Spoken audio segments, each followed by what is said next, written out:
Hey, everybody out there in podcast land, welcome to the latest episode of Sports Frenzy 2.0. I am the maestro, Kevin Crane. I'm the conquistador, Dave Height. So glad to have you with us here on the 30th of June. We're halfway through 2021. How the hell did that happen? This will hit on July the 1st, and if we don't remember to say it later, Happy Independence 4th of Day. July. Yes.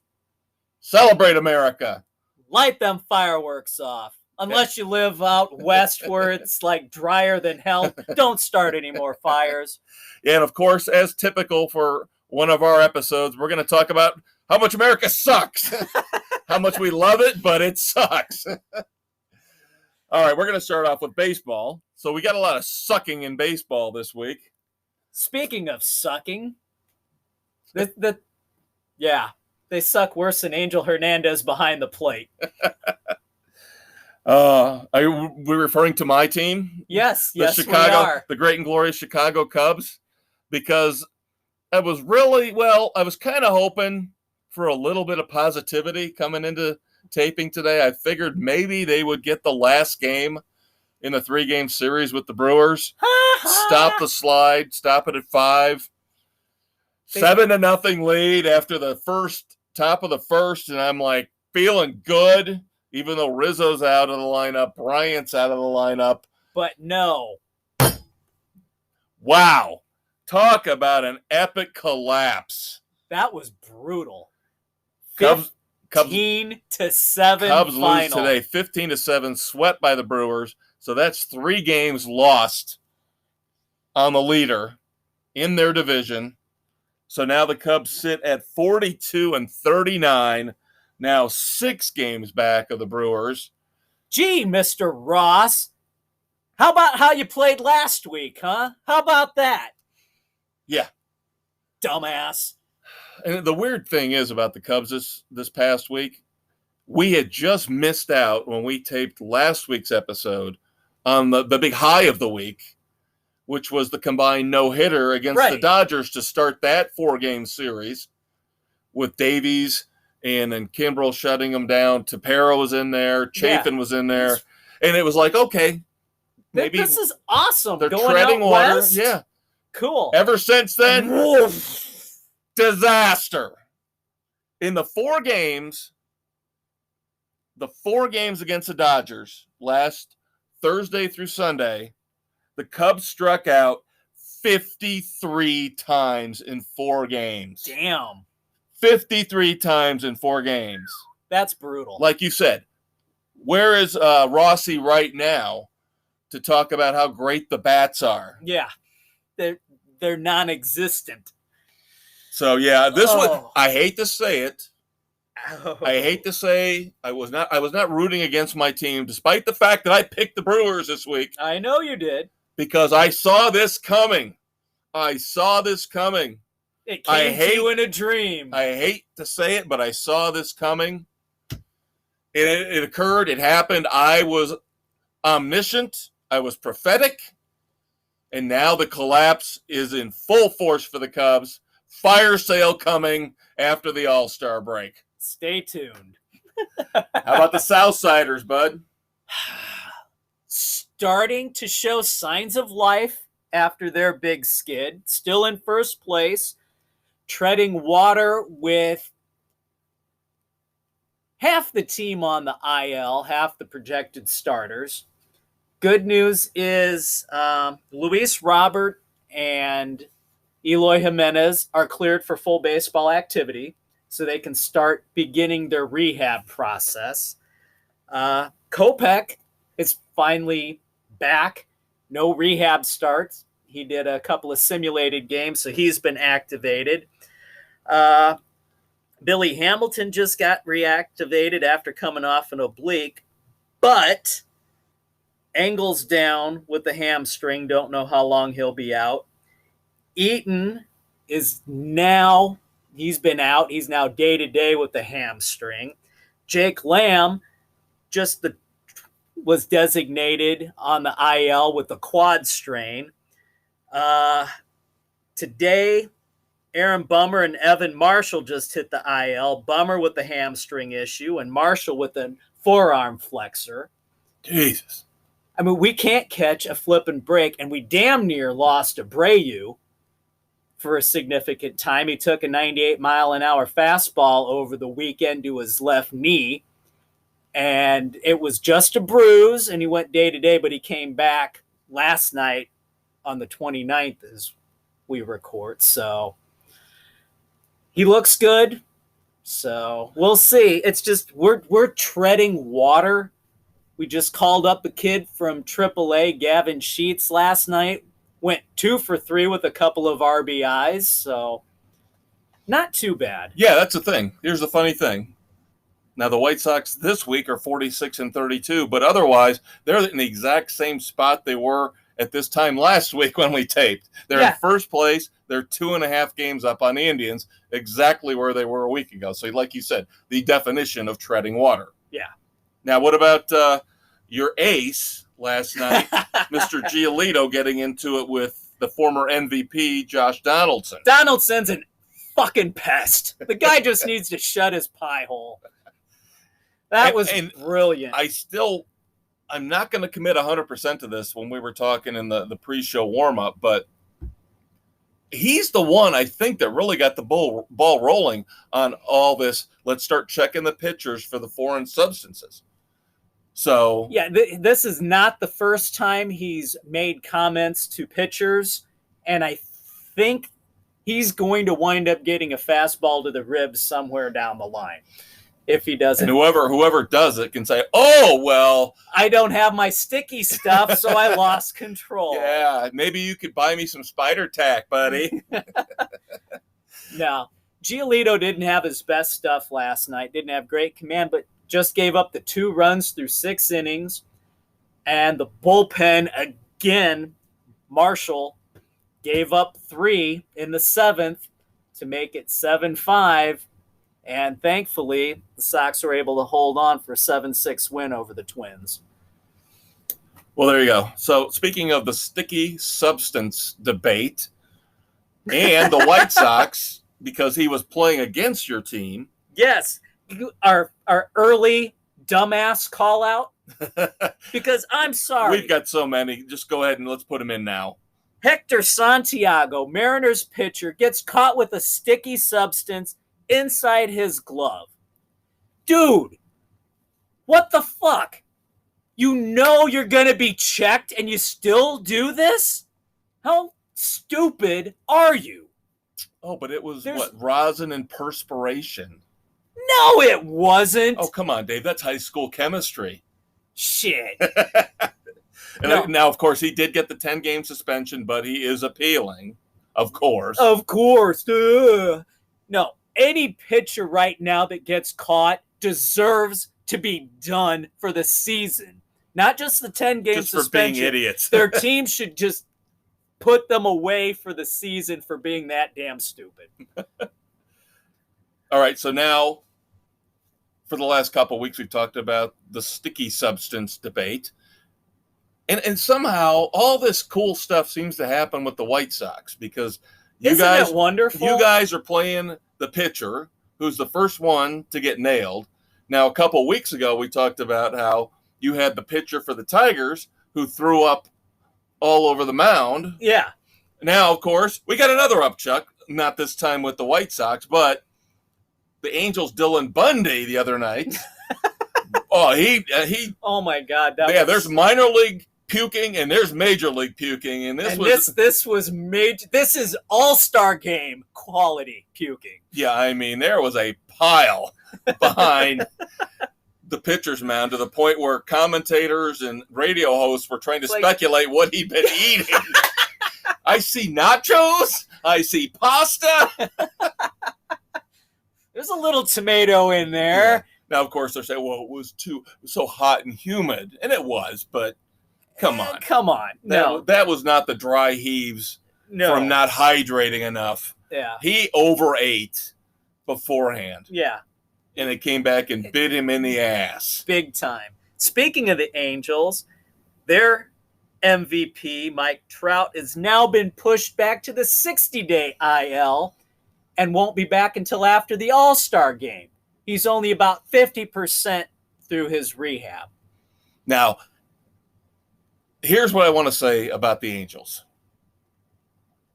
Screw Mike Trout. Shohei Ohtani is putting on a freaking show right now. Offensively and on the mound. He's pitching tonight. Yeah.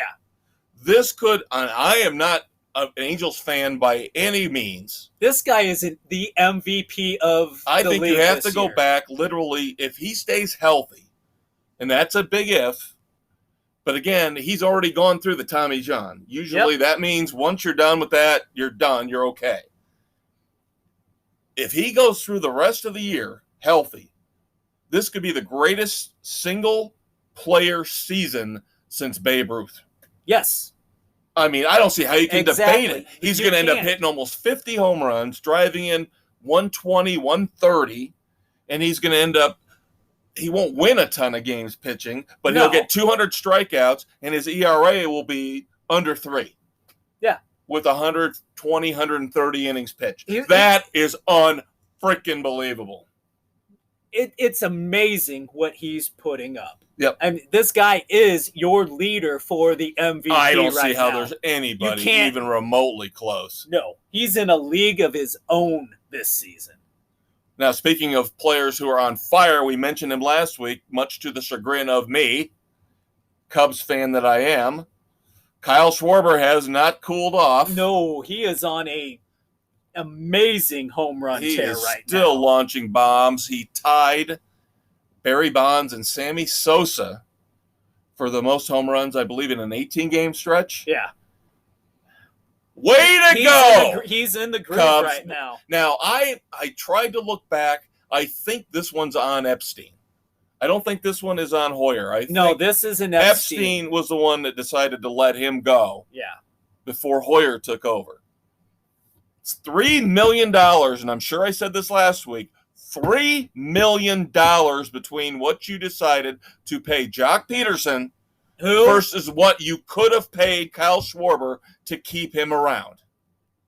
Way to go. Ricketts, no fans, I don't have any money. I can't pay anybody. Idiot. Theo is not looking like the baseball genius he has been made out to be either, with the condition that he left the Cubs in. No, for all the good things he did for the Red Sox and for the Cubs, he left. There's a lot of bad. Yeah, the horrible contracts. Jason Hayward. Bad contracts. Bad decisions on who to let go, who to keep. Yeah. Not good. We'll see how that plays out. Can we do something before we get into more bad stuff? I want to do a feel-good story. Okay.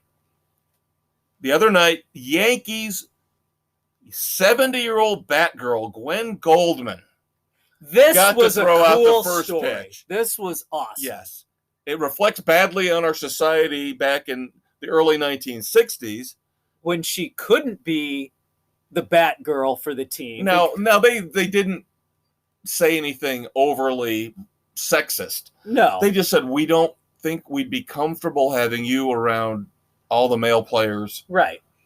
So maybe a little protective, maybe a little overly cautious. Probably for a good reason with the idiocy. Spitting and the crotch grabbing and the misogynistic attitude of the time. But she finally got to be Batgirl for the Yankees at 70 years old. So good for her. Threw out the first pitch. I think she took out the lineup card too. Yeah.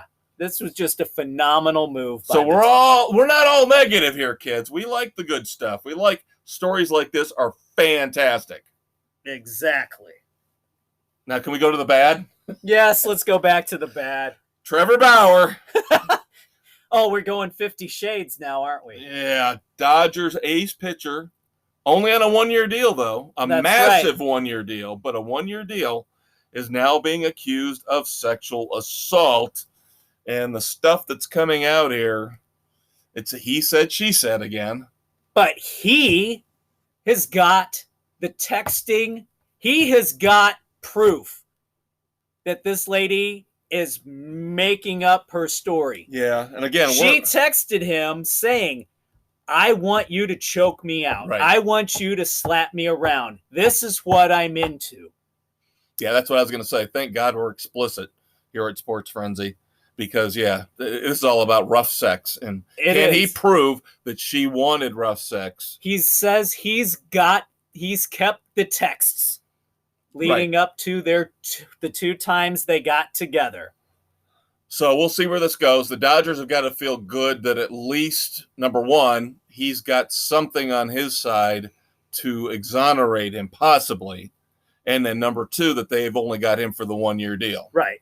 And now, this whole Me Too thing that's come out. Yes, there are pigs out there who take advantage. But, as we all know, there are women out there who will try and take advantage of the celebrities as well.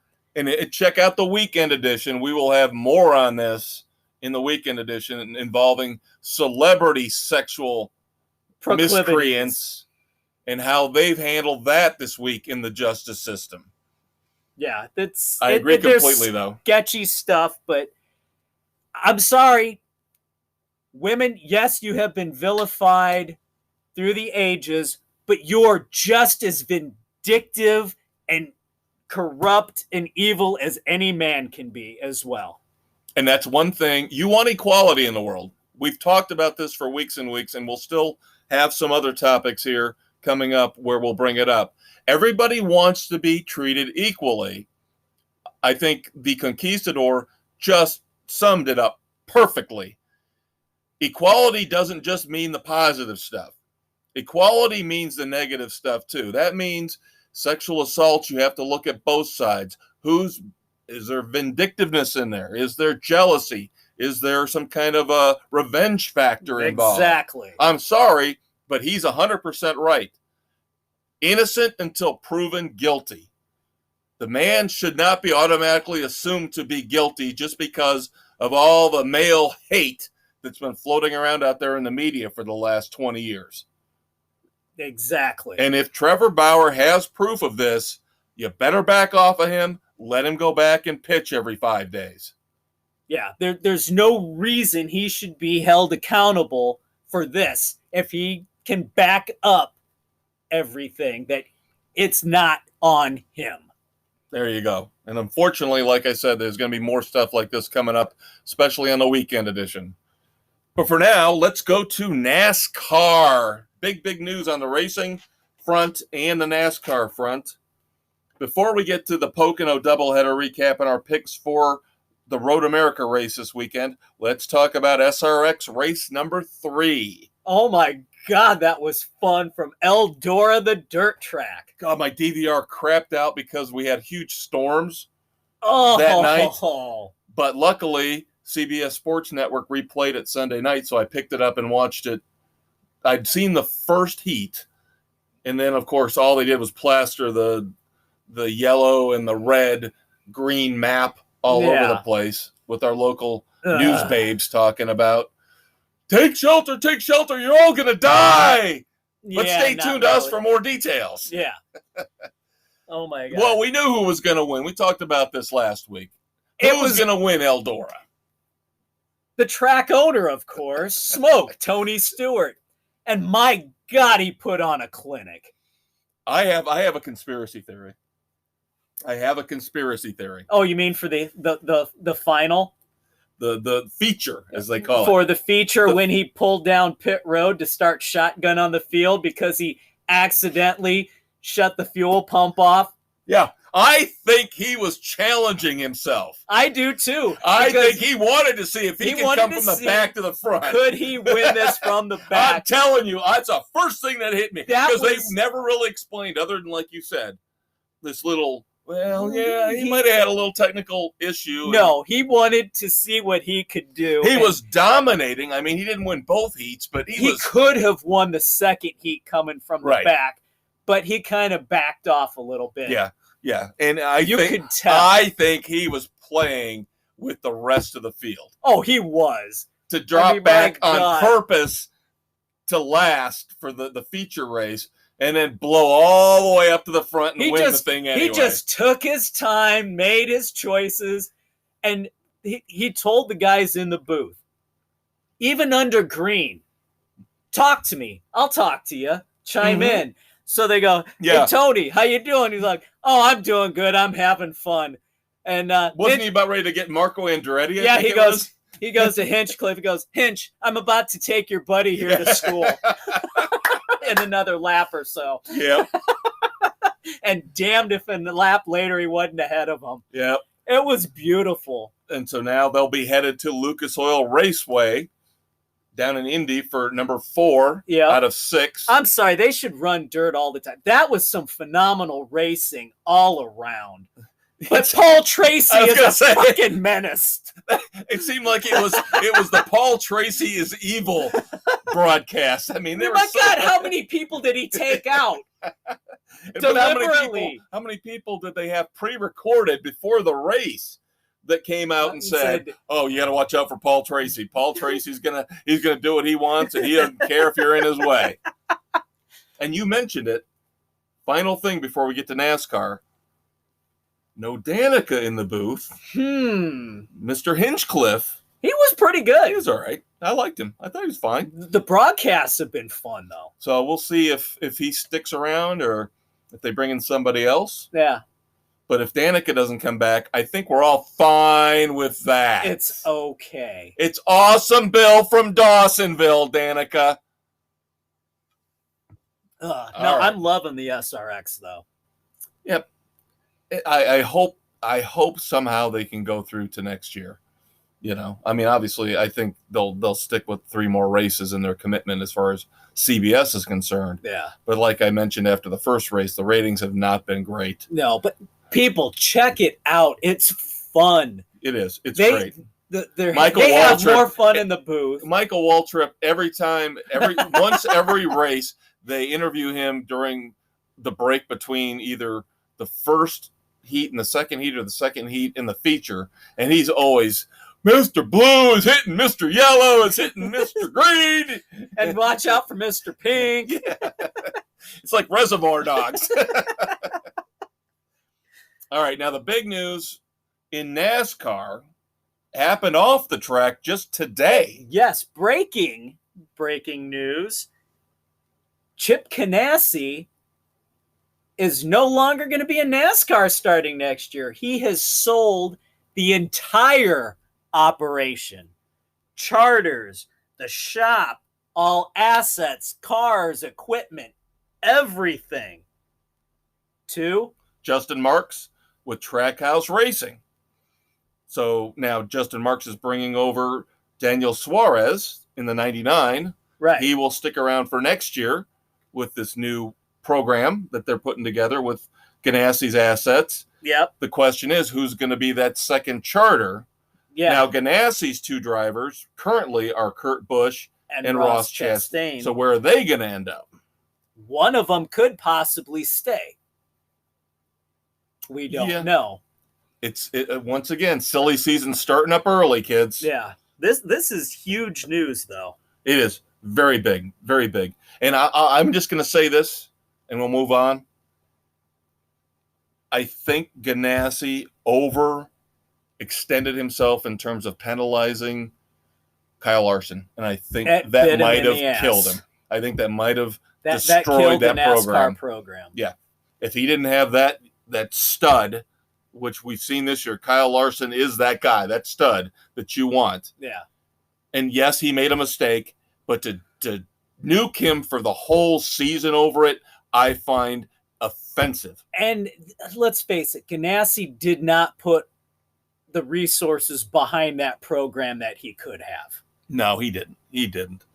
He's more focused on IndyCar, the Formula E, the IMSA stuff, and some of their off-roading things. Yeah, I think when he lost Target, that hurt too. In NASCAR, when he lost Target as a sponsor, that hurt. All right, Pocono, the doubleheader. Not really a lot of excitement. I did not watch the Saturday race at all.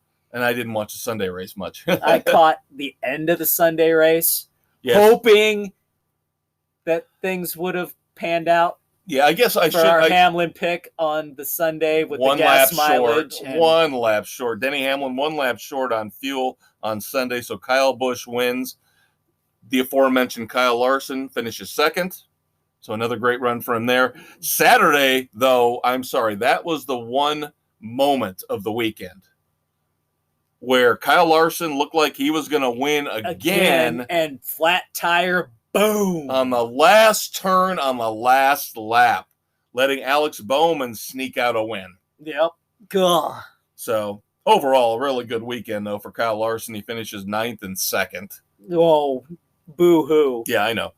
All right, so this weekend, a new track for the Cup guys. Road America. The Jockey 250. We've been screaming about getting Road America in for years. Yes. So it's finally here, July the 4th. Woohoo! Pushes back the race from Daytona, the Firecracker 400 knot. Right. So now we've got 5 of our 8 panelists have their picks in. Of course, you and I do. Of course. So who are you going with, man? I am going with Kyle Busch on this one. Yep. He's been running fairly well on the road courses. And yep, I agree. He was probably my secondary pick. But I had one Chase Elliott left. You had to take it. And he has run Road America before on the Xfinity circuit. So I wanted to burn it and get it over with and be done with it. I know there's 2 more road courses coming on the horizon. That's fine. I'll figure it out. Okay, we'll get there. There's so many road courses. If we've talked about this, there's so many road courses on the schedule this year. You can't take Chase Elliott or Martin Truex at all of them. Right. You're going to run out at some point. So I'm going to burn my Chase here because he does have experience on this track. That's the only thing I was looking for. So I'm taking him. And so is Aaron, the Big Easy. Now, the other 2 picks we've got, the Big Blue W is taking Clean Bush as opposed to your Dirty Bush. Like I told you in the email, I'm riding dirty this week. So Bill's taking Kurt Busch. If you're not familiar with Sports Frenzy NASCAR vernacular, Dirty Bush versus Clean Bush. That's right. You just learned something, kids. Well, hopefully not the kids. Hopefully the adults out there, 18 and over. And then finally, Nick got his pick in. The Juggler is taking Joey Logano. Decent pick. Not bad. I probably use him not on a road course, but I could see him pulling a top 10. I could could see it. So, well, there you go, kids. That's your racing, your baseball, your NASCAR for this week. We got tons more for you coming up, so stay tuned. We'll be right back. And check out the SRX this weekend.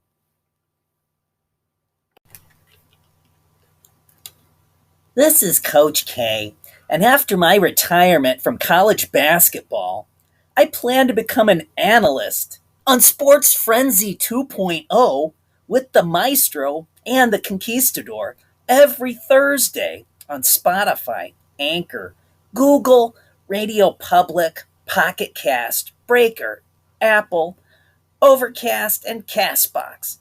And don't forget to check out our Facebook page. Hey kids, welcome to segment 2 of Sports Frenzy 2.0. I'm the Conquistador Dave Height.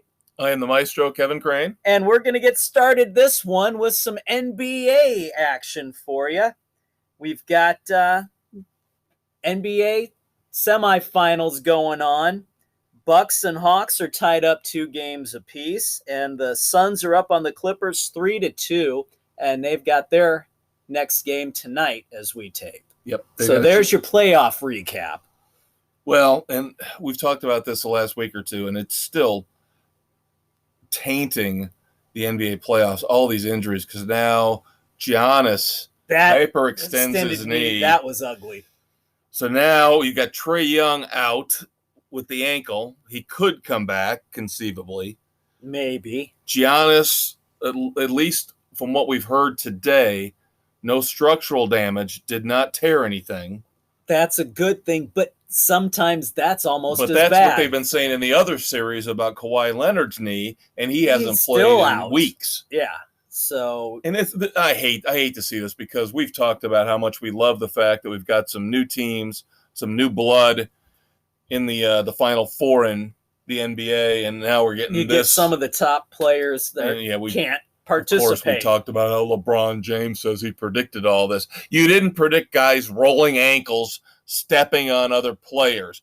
You were predicting hamstring pulls, things that would come from abnormal wear and tear or unusual wear and tear. Right. These things that are happening, Giannis landed badly on his knee and his leg. That could happen at any time. So just worry about Space Jam tanking, okay, LeBron? You're not going to play in the Olympics, so just...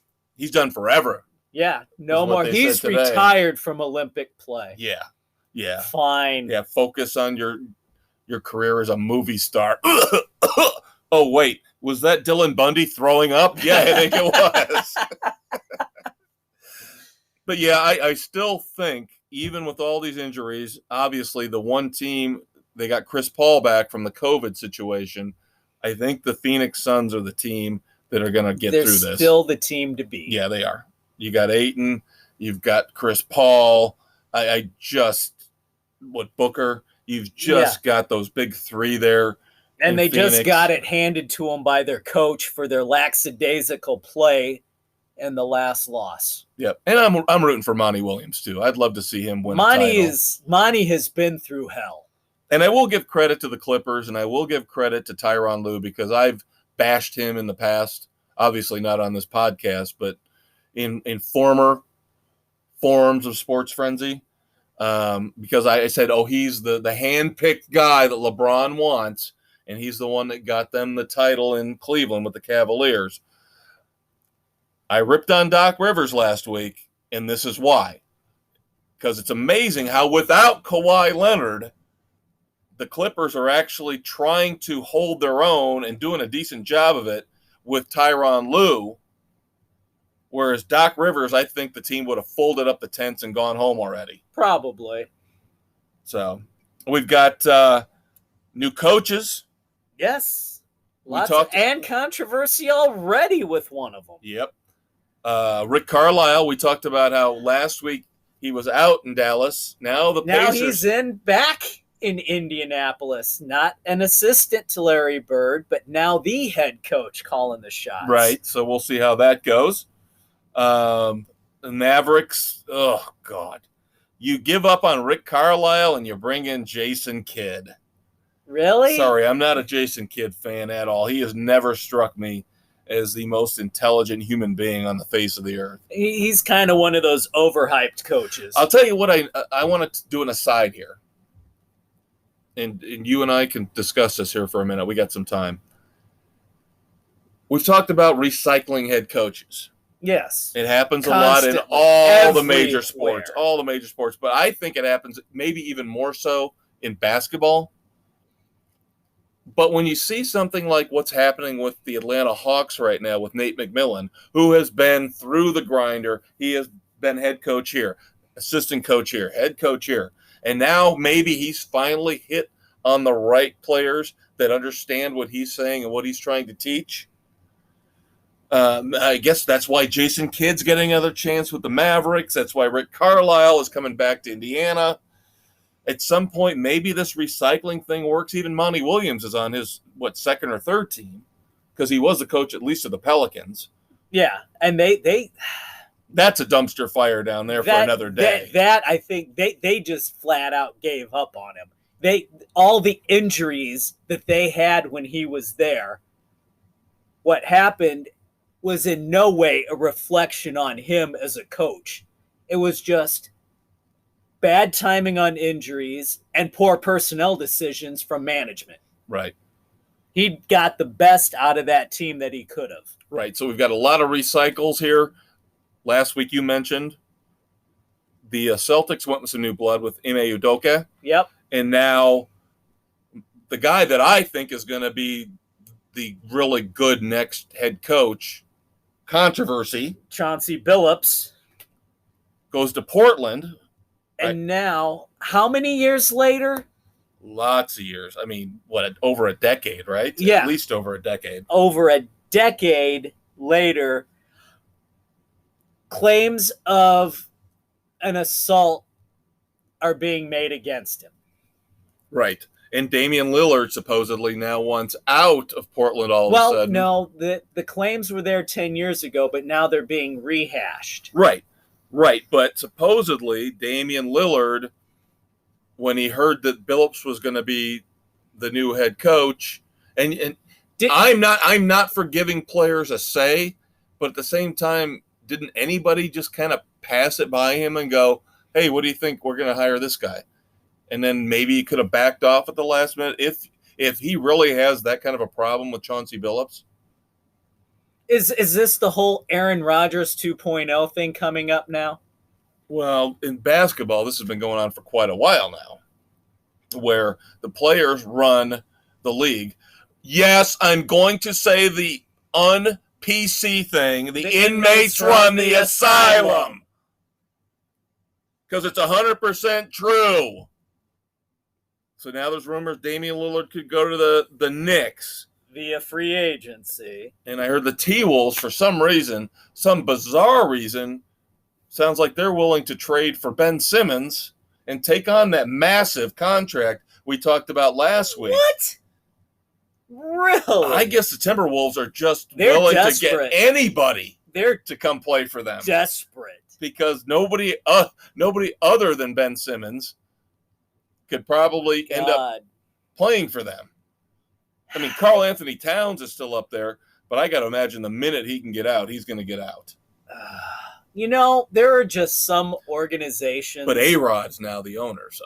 There are some organizations that should just cease to exist across the entire sports landscape. Yeah, you could see the T-Wolves ended up being an expansion team or relocating. Relocation. Yeah. Then, of course, we've got the business off the court. Of course, people yapping in interviews, yapping on social media. Scottie Pippen now says that Phil Jackson is a racist because he wouldn't give him that last shot. He gave it to Tony Kukoc. And then he called out Michael Jordan for directing the TV coverage of all their games. And, of course, for The Last Dance, you know, the ultra-successful documentary that blew up because of the fact it hit right after COVID, locked us all in our houses. Yeah. But I'll tell you what, I have never, ever had that much respect for Scottie Pippen. Yes, he's a great basketball player. Okay, we get it. But when he bowed out, when he had the chance to take the spotlight away, when Michael was gone, and he bowed out and sat. Yeah. When they could have moved on in the playoffs, I lost a crap ton of respect for him. That was his chance to take the bull by the horn and be the leader of that team. And he did not step up. Failed miserably. And now he's going back and saying, well, it was racism. I don't like the cop-out stuff like this. Again, it's going to leach into our show each and every week. Dave's going to have to deal with it. I embrace it because it just gives me every chance to whine and bitch and piss and moan and rant and rave about these idiots. Yeah. And then stop using every excuse in the book and sack up and be a man and take say, some personal responsibility as well. Yes. People will respect you more. It will hurt your legacy less than when you pull this kind of garbage. Yep. All right, moving to the NCAA real quick. Boy, this disappointed me when I saw this. One note from college football, Arizona State. Oof. They're investigating violations under our man Herm Edwards, who I love. I like Herm, but man, they effed up badly. It sounds like Herm did not read the rule book before he took the job. Or he just said, okay, guys, do what you need to do, and didn't do any oversight. Oh, and you know, what video they've got of him? Well, it's from the back. But so they can't 100% confirm it. It's the hat he wears. It's his haircut. It's Herm leading these guys around campus when nobody should have been on campus. Yeah, so we're waiting for the hammer to come down on Arizona State. That could almost be death penalty-ish. Well, I don't know. In this day and age, maybe, maybe not. We'll see. College basketball, real quick, on a personal note. Orlando, the Magic are still looking for a head coach because Penny Hardaway. I was kind of intrigued with the idea of Penny Hardaway coming back and being the head coach, but he's decided to stay with Memphis. And look who he's bringing in as his assistant coach down in Memphis. Larry Brown. Oh, God. How is Larry Brown going to be an assistant coach? I thought Larry Brown was dead. Larry Brown will be Penny Hardaway's assistant coach down at Memphis. He's what, 140 at this point? And we're NCAA kids. We're not talking about, the Grizzlies. We're talking about college program. level. Larry Brown is holding on as an assistant coach to Penny Hardaway. Wow. But what does that say? Going back just real quick to the NBA. What does that say? I just want to know what that says about the Magic job, that Penny wouldn't take that jump. That I'm telling you, the Magic are going to get sloppy seconds or thirds. That they're a poorly run organization. Right now they are. You're absolutely correct. They are. Yeah, they've gone from the highs from 20 years ago. Now they're in the absolute doldrums. They're down there with the T-Wolves. They're becoming one of those teams that maybe you should think about relocating when No relocating. Don't do that. All right, how about new ownership? State tax in Florida. They should still be able to get players down there. How about new ownership who actually cares? Yeah, I know. I'm sorry, I didn't mean to cut you off. What were you going to say? You had a thought there. Oh, with Larry Brown, maybe Penny brings him in to glean that extra bit of basketball knowledge from the legend before he decides he wants to make the jump to the NBA. To a better situation than the Magic. Yeah. Become better, pick Larry Brown's brain. This guy has a wealth of information. And to have him at your disposal, I think it's a brilliant move by Hardaway to bring him in that way.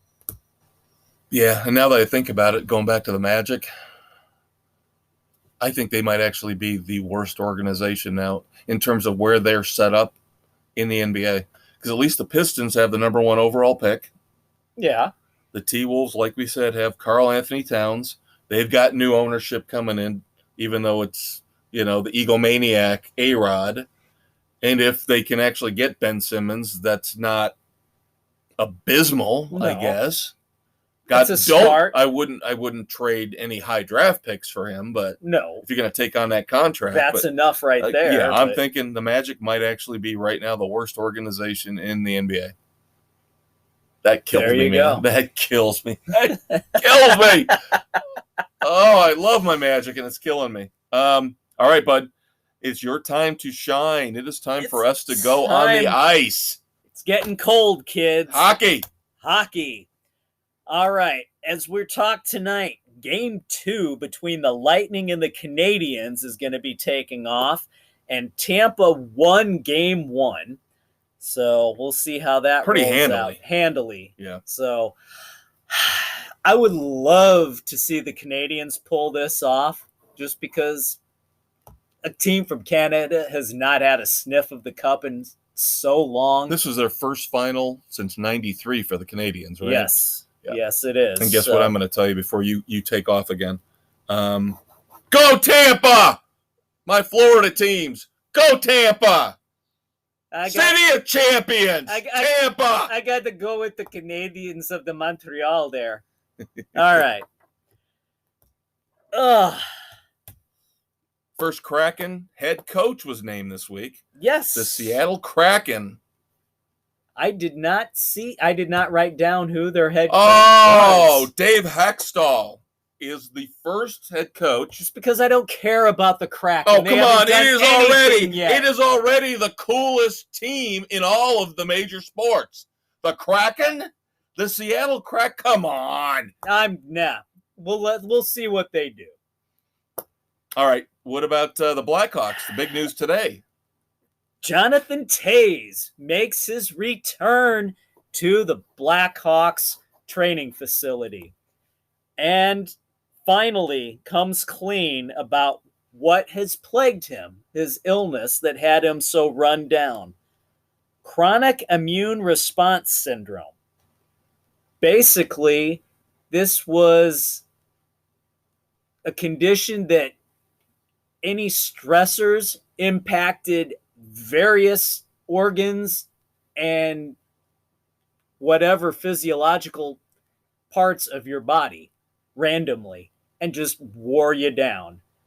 And being Captain Serious over the last few years of the poor play of the Hawks and some of the injuries that piled up, it took its toll on him physically and emotionally, and he needed the downtime.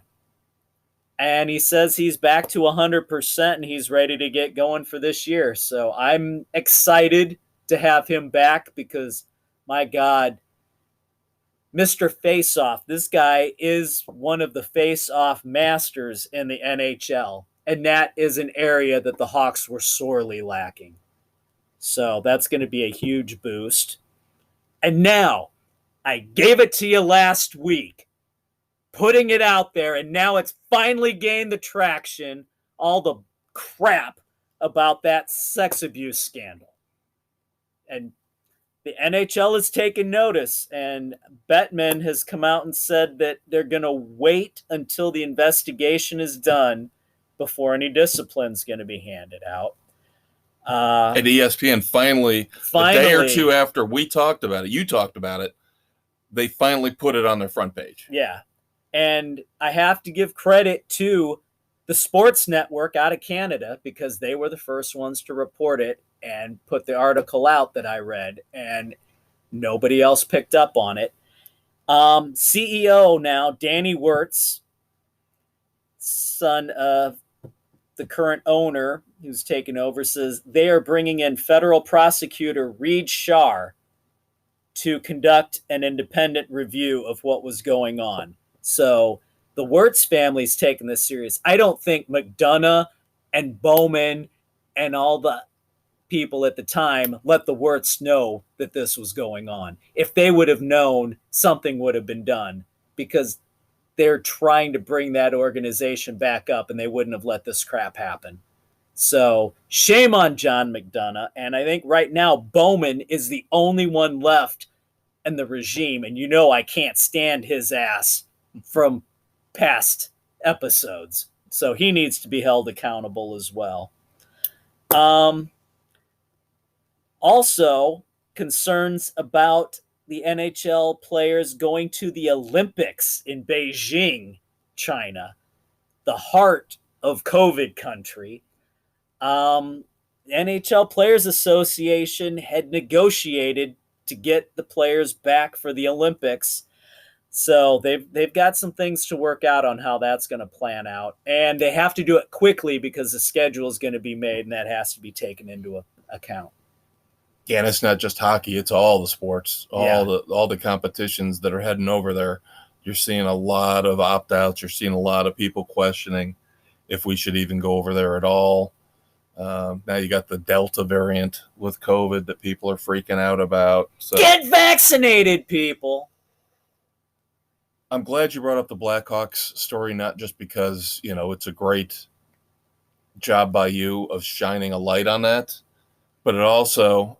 And again, kids, we here at Sports Frenzy would love to take the good with the bad, but it ends up most of the time there's more bad than good. Unfortunately.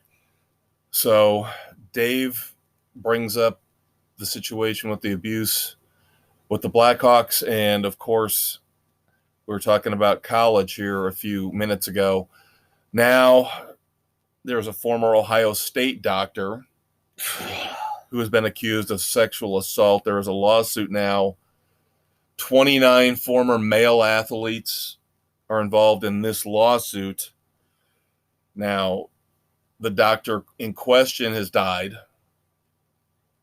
But, of course, the lawsuit's going on against Ohio State. This happened between 1979 and 1997. Even though there's 29 former athletes involved in this, the investigation that led to this says that upwards of 177 young men were abused by this former doctor. I'm not going to mention his name. He doesn't deserve my energy, my time. Especially since he's dead. God, may he rot in hell for eternity. But some of the accusations will not be listed here, even though we are an explicit adult. There are some things that you just cannot. Yeah, I mean that should not be mentioned. The things that he's accused of are just heinous beyond belief. And some of these kids were in high school. That's inexcusable in any account. And yes, I'm going to rant and I'm going to rave. It's all right. But I'm going to be there with you. Because not as much as I normally would, but I've said this and I'll continue to say it. What the hell is wrong with us as a society? I don't understand predators like this being able to do this time and time again, over and over again. Why are institutions protecting these douchebags? It's inexcusable. Yeah, we can go back to, was it Michigan with the Bo Schembechler? Yeah, Michigan State with the whole freaking gymnastics guy. The Big Ten's got some issues here. Well, hockey. The Big Ten's got some issues. Yeah, hockey is not exclusive. I mean, the Hawks, it's not an aberration. Because there's a Canadian junior coach who was the man you wanted to play for to get you prepared. And he, not too long ago, it was probably 5 years ago, finally got called out for all the abuse he perpetuated on the young players. I mean, it's sad, completely sad, that these assholes continue to be protected. And we can go back to Penn State.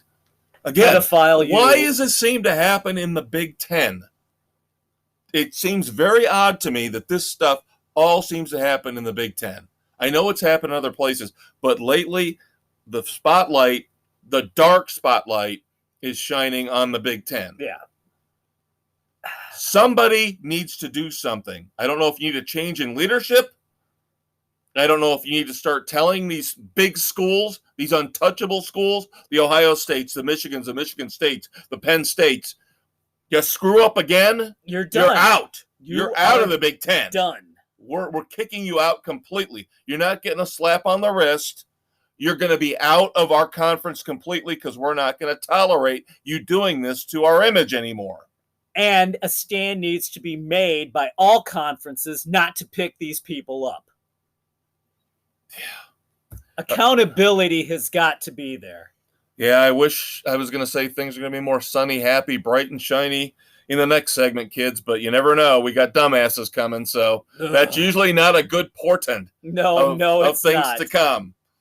But Dave and I will be right back, so stay tuned.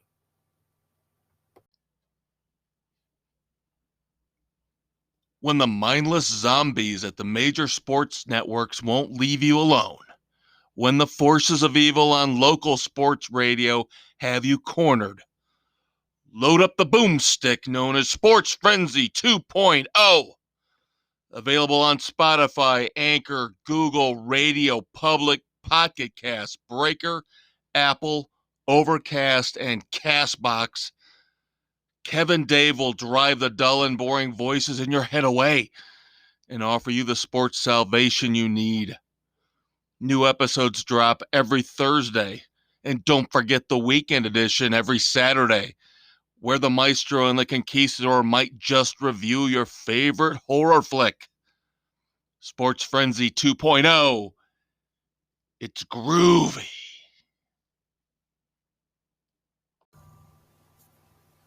Hey everybody, welcome back to the final segment. No bonus segment this week. I'm not going to yammer that much. So, are you sure? Yes, I am definitely sure we are not going 4 this week. It is the last day of June. It's the 30th, 2021. This will hit on July the 1st. We're halfway through with 2021. Yes, it's been better than 2020. Concerts coming. Woohoo! Good times ahead, kids. Football is coming. So we've got some NFL tidbits along with some other miscellaneous sports nuggets to get to before the moments of silence and the Red Foreman dumbasses of the week. He's the maestro, Kevin Crane. He's the conquistador, Dave Height. And kids, did you know football is gay? Yes, I did. Football is queer. Yes. The new ad campaign that just hit after the Carl Nassib declaration last week. It's nothing new. It's been around. There have been players forever. We finally heard the great Bruce Smith, the legend of the Bills, saying, yeah, we had gay teammates in the 90s. It wasn't a big deal. They were our teammates. Who cares? That's what you and I have been saying all along for years and years about this. Stop making it out to be a big deal, and it gets normalized, which is what everybody wants. Yeah, if you are, okay, but don't publicize it. Why do you have to draw the attention? You don't. And we'll get into this more later, probably more in the weekend edition, but maybe a little bit here in the next couple minutes with some of these topics we've got coming up. But you've got to stop the mass media from the mass media needs to do a complete and total revamp and redo. It'll never happen. CNN doesn't care that their ratings are in the sewer. No. But if you stop bringing up this stuff like it's some groundbreaking, new, amazing thing and just treat it like it's a normal, everyday thing, guess what it becomes? A normal, everyday thing, and then we're all accepting and we're all equal, and that's supposedly what we all want, but you don't want it because that would be boring. And it won't fit your 24-hour news cycle that my Damn you, Ted Turner, to hell. My man. For destroying this country by having to make news up. Yes, fake news has gone all the way back to when Ted Turner started CNN and you had to make shit up to fill your 24-hour cycle. I give Dave Height 100% credit for that. He said that for years and years and decades. The man knew what he was talking about back then. He still knows what he's talking about. He's 100% right. If it wasn't for the 24-hour news need to fill every single second of every single minute cycle on TV and the internet and on social media, we wouldn't have to deal with this kind of stuff. Great for Carl Nassib. Great that football is gay. Let's move on. And we will. Why were the Indianapolis Colts? I find this odd. We live in Indiana. Yes. Why were the Colts the last team to announce they would be at full capacity? I have no freaking clue. That just seems odd to me. California announced this before the Colts did? I don't get it. We've been open for everything. I don't know what the hell the Colt. It had to have been the organization. Maybe they were waiting to see. Well, Indianapolis has behaved a lot differently than the rest of the state. This is true. They've been really bizarre. They've almost been Californicating. That's a good summation. Yeah, they've been a little bit more liberal than the rest of the state. They've been a little behind on the vaccinations in the state, which is surprising. Yeah, and don't screw around with this because we need full capacity come September for a certain concert at the Colt Stadium. Yes. Mammoth Wolfgang Van Halen opening for Guns N' Roses. Not to mention, on the outskirts, we've got one or two shows there. But that's weekend edition stuff. Yeah. The NFL threw a curveball here this last week that I find very odd. Even though supposedly we're getting over the whole COVID thing, people are getting vaccinated. Like you've mentioned, though, not as many as who should be vaccinated, who should be getting vaccinated. Exactly. But the NFL is going to allow opt-outs again for 2021. And for the second year in a row, they canceled the supplemental draft. And the conspiracy theory is, you know who this helps out? Aaron Rodgers. F him. Aaron Rodgers can now opt out of the season with no penalty financially. Bullshit. It's 100%. Absolute 100% bullshit. This is like we talked about here again locally with Billy Joel. They shouldn't have canceled the concert. It was It would have been last weekend. 10 freaking days. It would have been fine last weekend. It would have been fine. Gah! We're still getting some overreaction. Now, California's talking about Going back to the masks. because of the Delta variant. Yes. So hopefully, fingers crossed, this crap dies down. We move on with our lives. Yes, that would Because be nice. if we go back into lockdown again, I'm going to go freaking apeshit crazy. Yeah. I am. If I got to go back through all this, no concerts, no, don't even think about it.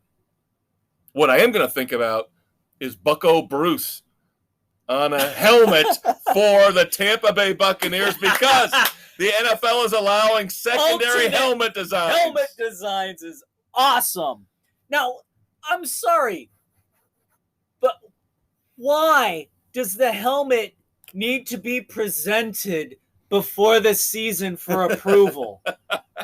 This is complete and total bullshit. Oh, like the players only have one helmet that they wear the entire year. No, they don't. It's the same damn protective helmet. You're just throwing a different paint scheme on it. Ridiculous. But yeah, we're going to get Bucko Bruce. We're going to get Pat the Patriot, the old school Denver Broncos helmets, which are awesome. The snorting horse. Yes. Yes, those are the three that jump out at me as the three that I want back. Yeah. Those are the old school ones I grew up with. Yes, I love the creamsicle uniforms of the Buccaneers. I like the new ones too. The Buccaneers have really been... You're going to get the bucking colt back too. Oh, yeah, yeah. So, the Buccaneers are really the only team I can think of that's been able to pull off two drastically different uniforms and make them both work. Yeah, you're right. The current, they got rid of the video game numbers from about 5 or 6 years ago. Those were awful. Yeah, I don't know who the idiot was that came up with that, but now they're back to the regular pewter and red, and then, of course, the old creamsicles. Yeah. Both. I love both of them. But, yeah, if we can... Tom Brady in the Bucko Bruce helmet and the creamsicle. That will be awesome. That's going to be fun. I might actually spend the money to get a creamsicle Brady jersey. It's about time the NFL is going to do something fun for the players. Yeah. All right, moving back on to, we were talking about the COVID situation. I feel bad for NC State. I do. In the College World Series, NC State got knocked out, and I think they gave Vanderbilt a free pass to the final round because of a COVID situation with NC State. And again, this came back to people not getting vaccinated when they should have been vaccinated. Yep. I saw a big hubbub and to do an opinion article on Yahoo Sports about how dare these athletes be so irresponsible. And I get it. I'm like you. Just get the shot. They're not implanting a chip. It's not going to kill you. It's going to be fine. Forget this QAnon bullshit conspiracy crap. And I understand. Guys, I'm with you. If you want freedom of choice, free speech, all that, I'm with you. But you're going to suffer the consequences for what you do. Right. Exactly. There are ramifications for every decision you make. You can yell fire in a crowded movie theater, but you're going to jail. There you go. You have the right to do it, but you're going to... It doesn't mean it's the right thing to do. Yeah, you better not drop the soap in jail because that's where you're going. All right, Wimbledon just started up, so we'll have the final results of that here in a couple weekends. But a couple injuries of note, especially Serena Williams out in the first round as she messed up her knee. And, of course, people are complaining about the situation with the surface because I guess Wimbledon doesn't touch the grass. No, so it can be slick. What it is. It can if it's wet. It's wet. They play the conditions as it is. Right. And so there's no trying to have equal whatever. You have to adapt to the conditions of play. Right. So Serena, and I didn't realize, I'm sorry. This will make me sound like an ignorant sports person, but I did not realize she was 39. God, she's 39 years old. I never would have, if you'd have asked me, I'd have said 33, 30. She's 39 years old. Makes you feel old, doesn't it? Well, she's a physical specimen. You know, she is. Maintained, and she's one of those people that have been blessed with a body, an athletic body that is thick enough, yet muscular and athletic and flexible enough where she's been able to do what she's done. And let's give her credit for keeping herself in shape after having a child. Yes, absolutely. Hats off to her for being able to maintain the level of fitness. Yeah, and I was being a jerk in my head when I saw the footage of it, when I first came across the story and saw the video clip. And I was being a jerk. I was like, oh, she's crying. Stop crying. I don't need to see athletes crying. Then I thought about it. I'm like, she's 39. She's never probably going to be in this position again. She might have a shot here coming up at the U.S. Open to break Margaret Court's record. If her knee is... Right. So I was like, oh, okay, stop being a douchebag, Maestro. Give her a break. So... I hope she gets better. She does deserve to hold the record. And his heart grew 10 sizes today. Oh, Jesus God. What is this, a Dr. Seuss story? Oh, wait, we can't talk about Dr. Seuss because he's been canceled. All right, before we move on to the moments of silence, we got to talk about this Tour de France crash. Oh, my God. I almost wanted to put this in my dumbass, but... This is my dumbass, but we have to call it out early. I mean, we got to go more in depth on this for a couple minutes. The stupidity of this individual wanting to be on TV with their big-ass cardboard sign wipes out a majority of the riders early in the first stage. Yeah, and at first when I saw the story, all I saw were still pictures of the riders, and yes, some of them were very battered and bloodied. She could have killed somebody. But then I got a shot to see the video. Somebody had a video camera going right there, and where you could see her sticking the sign out, taking out that one rider completely, and of course that causes the chain reaction. And then you see the overhead of everybody going down and trying to avoid and going to, oh my God. About the first 10 guys got through, and a couple of them were looking back like what the hell happened back there? Yeah. And then it comes out that the tour is going to sue her. Yes. And then she's out of the country. But they finally... The manhunt! The manhunt began, and the woman hunt began. She has been arrested and is being held.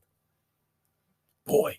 Yeah, should just be, like you said, she should be a dumbass, but she warrants so much more than that, so much more coverage for being, this could be the Dumbass of the Year award. Yeah, I think you're right. I mean, the egregiousness, the whole... Me, I'm more important than the actual welcome to our society. Yeah. I think this could be the Dumbass of the Year. We'll have to put this one in as a final. This could be in the pantheon of dumbasses of all time. Yeah, if we could get that sign and put it in the Sports Frenzy Museum, along with Huggy Bear's bowling ball and all the old Sports Frenzy signs from cable access days. Oh, Lord. All right. Time to go on. Yes, we're going to go from potential Dumbass of the Year to moments of silence to our regular dumbasses. So we're going to pivot. All right, Dave's got the moments of silence. First off, I got to go with thoughts and prayers to Jerry Reinsdorf and his family on the passing of his wife, Martell. He's 85 and has had a long illness that she'd been suffering through. So kind of hits close to home. And then NASCAR lost a legend in Jack Ingram. the Iron Man, two-time Xfinity champ, won multiple championships as a late model driver, and it was in 1973 that he got the title Iron Man, running late models, ran 6 races in 5 days in 5 states, and won 4 of them. That's dedication to your sport and running right there. So thoughts and prayers to his family and friends. All right, now it's time to go back to the dumbasses again. And this is where the maestro's probably going to burn about 10 minutes screaming and yelling. There you go, because I burned my 2. All right, first off, and these are 2 big ones. Anybody who's paid attention to the news the last week knows who I'm going to go after. Jalen Rose, number 1.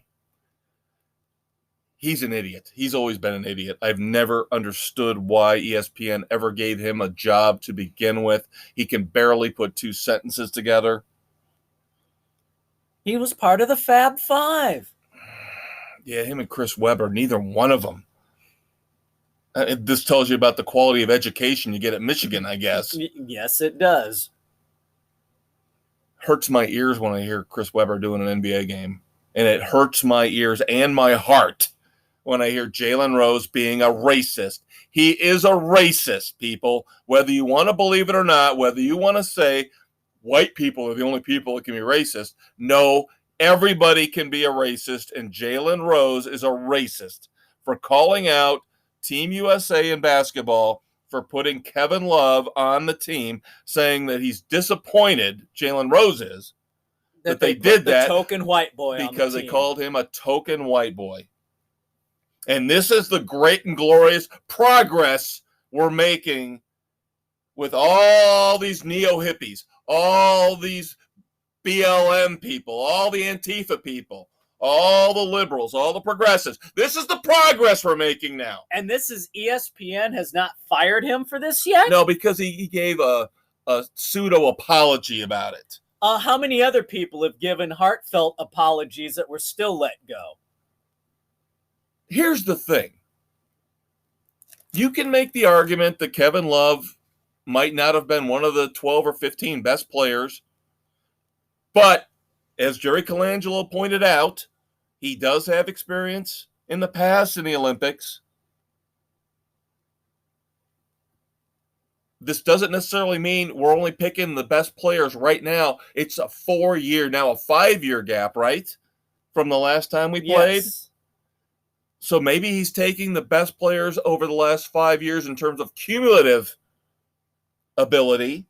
And this is only the second player in the last 25 years, white player, to be selected for Team USA. I don't think that's a lot to ask. Granted, I think this is the second time Kevin Love's been on. The only other one is John Stockton. So let's slow our roll. And here's the big thing. Here's what makes me hate Jalen Rose even more. Oh, I don't want the token white guy on my team, my USA team, the Olympic team representing my country. Hey, Jalen, who are you married to? Oh, Molly Querim, not a black woman. So it seems like you're okay with declaring racism when it fits your agenda, but not your personal life. You're tolerant and forgiving when it comes to the piece of ass you want to sleep with at night, but not when it comes to America's basketball team. Shame on you. Shame on ESPN for putting up with this douchebag. This guy could be right up there with the Tour de France woman as dumbass of the year in my book. There you go. It was a horrible thing for him to say. In this day and age, again, I keep saying in this day and age. No, but anytime. You have it's to remember unacceptable. 5-second rule, 5-minute rule. Think before you speak. Yes. There's a part of your brain, even in Jalen Rose's little minuscule hate-filled mind, there's a little voice in there that might have said, don't do it, don't do it, don't say it. And he ignored it. And said it. Then we've got another hate monger. And this is what's really sad. This is what's really sad, is this is a representative of the U.S. Olympic team. Not somebody commenting on the Olympic team like Jalen Rose. Actual member. And she has been all over the news the last few days, and I hate her possibly even more than Jalen Rose. Gwen Berry, Olympic hammer thrower, and she is on the team. She will now be representing the United States in the Olympics, turned her back on the American flag during the anthem, claims it's a conspiracy, but at the same time says, no regrets to what she did. There's no conspiracy if you have no regrets of what you did. And here's the thing that tells me she's just as bad as Jalen Rose, and she's just as big a racist as he is. And yes, again, I'm saying black people can be racist. If white people can be racist, black people, Asian people, people of all creeds and colors can be racist, can be homophobes, can be sexist, can be bigots. She said, I never said I hate my country, but I love my people. This was her apology, her justification for what she did. So it basically sounds to me like I don't hate the country as long as we're dealing with the people that look like me, the people that are related to me, the people that are of my same skin color. That was a thinly veiled racist comment where she's saying, I don't hate America. Just most of America. Yeah, as long as it's not the people, that I grew up with and around. That's disgusting. Disgusting. And the people, and we'll get to this in the weekend edition, kids. I've got a tie-in. This is how deep I go into this. I've got a tie-in dumbass on the weekend edition to go with this. A companion piece. You'll love it. Wow. You need to get laid. Jeez. Yeah, maybe. Maybe. But I can't stand the hatred. No, I can't stand it. You want equality. You want it all to go away, but still perpetuate it. It doesn't go both ways. It's all or nothing. Yeah, you can't have partial equality, partial racism. I have an argument with a certain 19-year-old all the time about the use of the N-word. I know this is off topic, but we're going to wrap up here in a minute anyway. I don't understand why certain people are allowed to use certain vulgar, racist terms just because they're of that particular group. How about we get rid of it altogether? I've said this. Get rid of it altogether. Get rid of the hatred. Please. I thought that's what we were trying to do, was get rid of the hatred. Get rid of the inequality. You cracker, Dave. You're white bread. See, it's just stupid. It's stupid. Dumb. It makes no sense. It needs... If you hate somebody, here's an idea. Call them an asshole. That's an all-encompassing term. Doesn't matter what your skin color is, your religious background, whether you're a homosexual, a heterosexual. Just call them an asshole. There you go. Hey, asshole Dave. What asshole, Kevin? It's time to wrap up Sports Frenzy for the week. Thank God. This went off the rails quickly. For the conquistador, Dave Height. For the maestro, Kevin Crane. Check out the weekend edition. It's going to be fun, kids. We got a ton of reviews, and we've got more, as I mentioned, tying into what we've been talking about here. Happy Independence Day. Shoot off your fireworks unless it's a dry area. Don't start a frickin' fire, and fly your damn American flag with pride. Stand up for the national anthem. Put your hand over your heart. God damn it. Pay tribute to the men and women of the military and the first responders who protect us every day. And if you don't, I hope you burn in hell. Wow. How about that for a There sign off? you go. If I could give a finger through the podcast, I would right now. All right, kids, we'll talk to you next week. Have a good one.